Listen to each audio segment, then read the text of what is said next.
हर आदमी इस दुनिया में अलग होता है। कोई दो लोग एक से नहीं हो सकते। हम दिखने में अलग होते हैं, हमारी हाइट अलग होती है, हमारी सोच अलग होती है, हमारी आदतें अलग होती हैं, हमारे नज़रिए भी फ़र्क होते हैं और इसी तरह हमारे सेक्सुअल ओरिएंटेशन भी अलग हो सकते हैं। मगर हमारे यहाँ जब हम किसी लड़के को लड़के के नज़दीक जाता देखते हैं या किसी लड़की को लड़की के करीब आता देखते हैं तो हमारी आंख बहुत सिकुड़ने लगती है।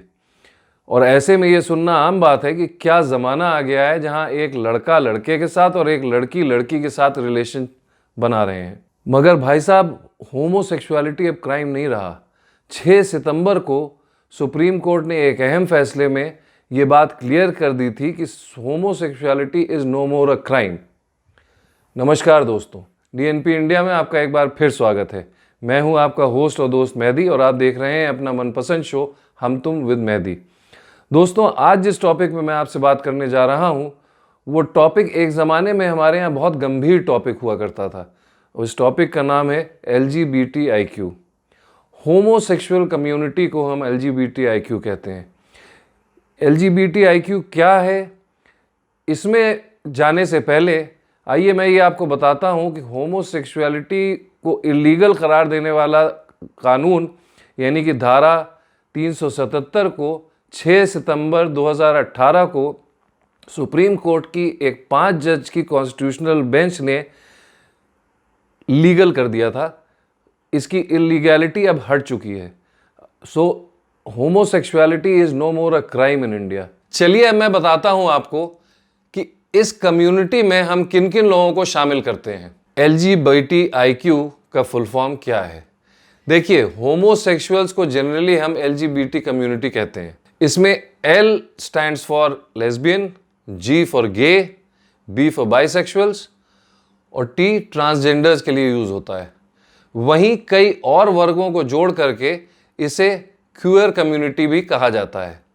आइए अब इसे डिटेल में समझने की कोशिश करते हैं कि ये क्या होता है।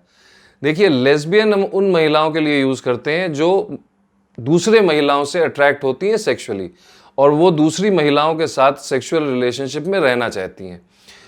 गे हम उन लोगों के लिए इस्तेमाल करते हैं, उन मर्दों के लिए इस्तेमाल करते हैं जो दूसरे मर्दों के साथ सेक्सुअल रिलेशनशिप में रहना चाहते हैं। बी बाइसेक्सुअल्स के लिए इस्तेमाल किया जाता है जो दोनों सेक्सेस से अट्रैक्ट होते हैं, यानी कि वो मर्दों से औरतों से दोनों से अट्रैक्ट होते हैं और उन्हें सेक्सुअल रिलेशनशिप दोनों के में से किसी के साथ भी रखने में कोई प्रॉब्लम नहीं होती। ट्रांसजेंडर को हम थर्ड जेंडर भी कहते हैं। ये वो लोग होते हैं जो पैदा होते वक्त इनके प्राइवेट पार्ट मर्दों की तरह से होते हैं, मगर जैसे जैसे ये बड़े होने लगते हैं इनके हाव भाव बिहेवियर लड़कियों की तरह हो जाते हैं। इंटरसेक्स वो लोग होते हैं जो पैदा होते वक्त जिनके प्राइवेट पार्ट से ये पता नहीं चल पाता कि वो मर्द हैं या औरत हैं। क्वियर उनको कहते हैं जिनका सेक्सुअल ओरिएंटेशन क्लियर नहीं होता, नहीं ये पता नहीं होता वो किससे अट्रैक्ट होते हैं। मुझे आज भी याद है जब सुप्रीम कोर्ट ने LGBT कम्युनिटी को हरी झंडी दी थी तो कई राज्यों में LGBT कम्युनिटी में खुशी की लहर दौड़ गई थी। लेकिन क्या आपको उनके झंडे के बारे में कोई आइडिया है? LGBT कम्युनिटी को सपोर्ट करने वाले लोग या जब उन्हें प्रोटेस्ट करना होता है तो वो अपने हाथ में एक झंडा लेके प्रोटेस्ट करते हैं या सपोर्ट अपना दिखाते हैं। ये 6 रंग का झंडा एक तरह से गे प्राइड का प्रतीक है। इसमें red, orange, yellow, blue, green और पर्पल कलर शामिल हैं।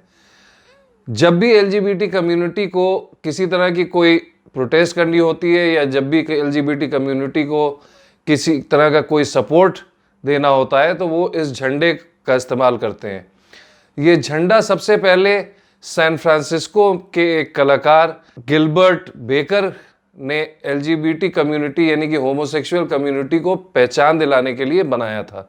सबसे पहले उन्होंने 5 पट्टे वाली फ्लैग ऑफ द रेस से इंस्पायर होकर के इस 8 पट्टे वाले झंडे को बनाया था।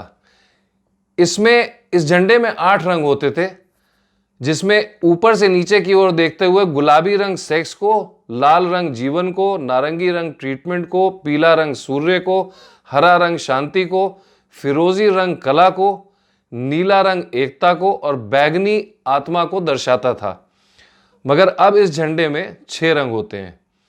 1979 में गे परेड के लिए जब झंडा बनने वाला था तो उसमें से गुलाबी और फिरोजी रंग को हटा दिया गया। बाद में ब्लू कलर को भी रॉयल ब्लू में कन्वर्ट कर दिया गया। बाद में इन 6 रंगों को 6 पट्टियों में बदल दिया गया और इसे अब हम रेनबो झंडे के रूप में जानते हैं।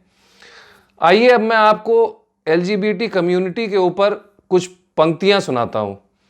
उड़ने दो हमें भी आसमान में, पंखों को फैला लेने दो जरा, सपने तो हमने भी देखे हैं, उनमें खुशियों के रंग भर लेने दो जरा, प्यार हमें भी करने दो यारों, अपने तरीके से जिंदगी को जी लेने दो जरा, हम सफ़र तो हम भी चाहते हैं अपने जीवन में, हम सफ़र तो हम भी चाहते हैं अपने जीवन में, हाथ पकड़कर राह पे चल लेने दो ज़रा, उड़ने दो हमें भी आसमान में, पंखों को फैला लेने दो ज़रा।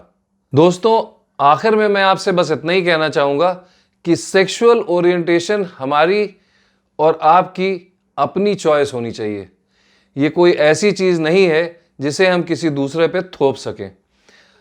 हम अपनी चीज़ें दूसरों पे इम्पोज नहीं कर सकते। अगर हम इम्पोज करते हैं तो वो लोगों को पसंद नहीं आता, और ख़ास करके सेक्सुअल ओरिएंटेशन तो आप किसी के ऊपर बिल्कुल ही इम्पोज नहीं कर सकते। अक्सर ये देखा गया है कि जिन घरों में ऐसे बच्चे होते हैं उन घरों में माँ बाप और बच्चों के बीच में काफ़ी टकराव होता है।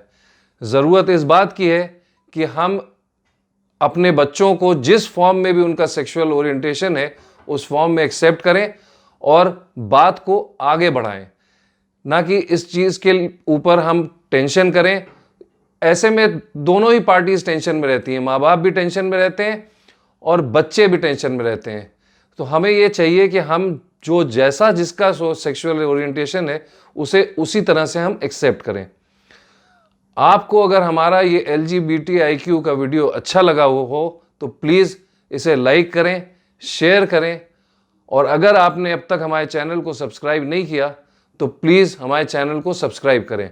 मैं मेहदी आपसे विदा लेता हूं, फिर मिलूंगा अगले हम तुम विद मेहदी के एपिसोड में किसी नए गंभीर मुद्दे के साथ।